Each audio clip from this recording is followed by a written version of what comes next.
Lep pozdrav. Ja, jaz sem spet v gozdu. Letos vreme prehiteva, lahko rečem, da kar za skoraj 3 tedne, če ne mogoče kakšen dan več. In ja, sezona nabiranja zdravilnih rastlin je že kar v polnem teku. No, ena izmed takih rastlin je seveda čemaž. Zelo aktualen zadnje čase, veliko se ga nabira. Jaz upam, da ste previdni pri nabiranju te rastline. Seveda s čemažem, če ga res dobro poznate, ne morete zgrešiti, ampak je pa kar dosti tistih rastlin, ki se rade skrivajo med njegovimi listi, zato ko ga nabirate list po list. No in kaj se še poleg čemaža nabira? Seveda čemaž, tule ga imam jaz, nekaj sem ga že. No, čemaž seveda ni težko prepoznati, zdaj sploh, ko že cveti, drugače pa nastavlja tele lepe popke. Tele popke lahko tudi seveda nabirate in jih preprosto vlagate v kis. Zelo dobri so in jih potem lahko na primer uporabljate namesto kaper. Jih preprosto mogoče dodate na kakšne pice, na kakšne testenine, zelo dobro. List čemaža, mislim, da čemaž zdaj že kar dobro poznate, ga lepo prepoznate.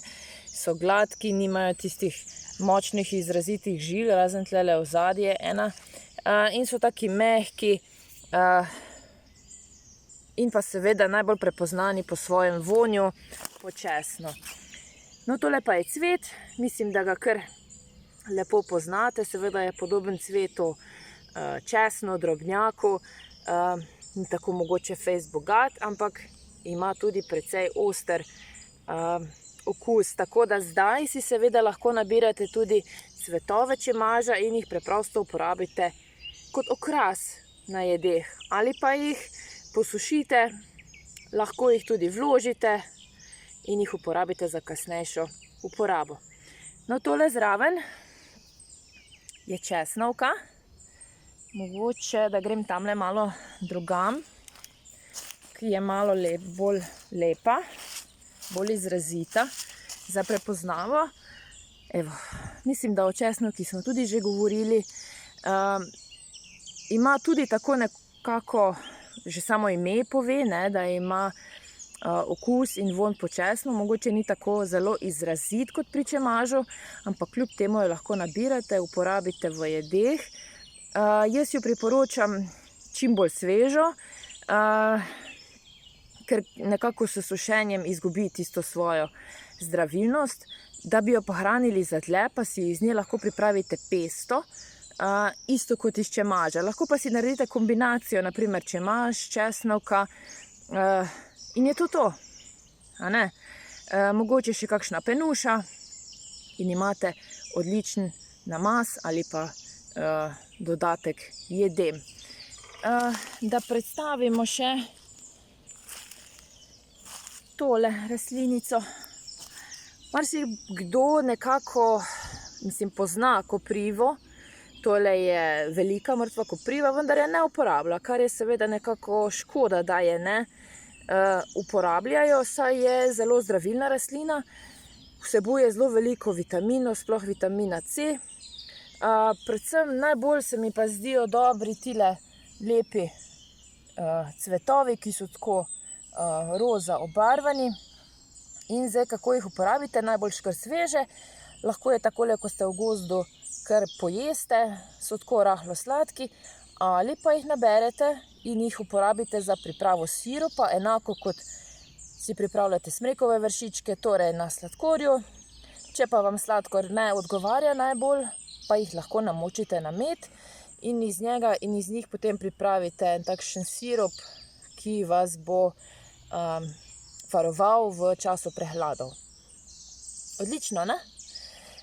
Še ena mogoče takšna malenkost, lahko jo uporabite v pripravi kakšnih sladic, naprimer, da si naredite kakšno rolado. In še ena taka rastlinica, tamle je, cveti lepo že. Še vedno veliko ljudi ne uporablja oziroma je ne prepozna in to je rumena kopriva. Poznamo sicer še belo koprivo, ki je zelo podobna, ampak je v naših koncih jaz še nisem nekako zasledila, sicer je dosti pogosta, ampak ima tista svoja določena območja, kjer pač ne raste, ne uspeva. Je pa zato rumena kopriva zelo dobro razširjena in zdajle je nekako njen čas, sicer res nekoliko prehitevajo te rastline letos, ampak je njen čas, da jo naberete.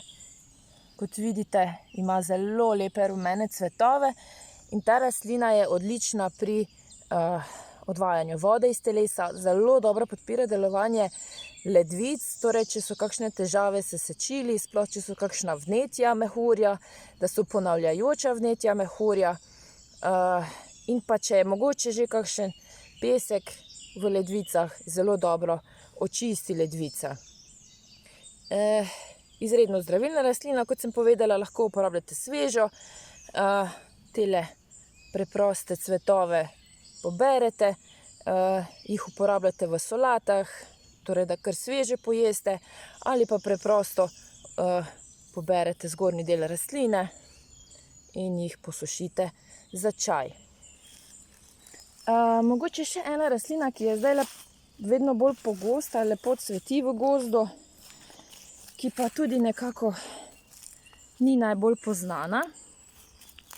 In tole je pa trpežna srebrenka. Sicer jo poznamo tudi v različnih odtenkih barv. Značilna je, da ima tele 4 venčne liste, 1, 2, 3, 4. Drugače pa cveti zdajle, pa vse tja do junija. Njeni listi so taki, spodnji so bolj srčasti, zgornji so bolj takšni suličasti, mehki. In ja, tudi ta rastlina je zdravilna, užitna, spada v družino križnic, tako da si lahko preprosto naberete nekaj listov, cvetove uporabite v kakšnih solatah kot dekoracijo in je to to. A ni super? Kaj vse nam narava ponuja? Ja, drugače pa tole rastlino nekje gojijo, sicer jaz je nimam, no, ampak gojijo kot okrasno rastlino. Ene so enoletne, tele v gozdu, ki pa so pa večletne. Spodaj pa še vedno lahko, evo tule je grenkulica, bršljanasta grenkulica, njen cvet vijoličen, ga vidite. Še vedno lahko nabirate bršljanasto grenkulico praktično skoraj celo leto. Sicer so najboljše zdaj, ko so mlade, ko imajo več teh sluzi in pa saponinov, čreslovin. Tako da hitro v gozd. Jaz vam želim lep dan, pa gremo naprej na Čemaš. Lep pozdrav!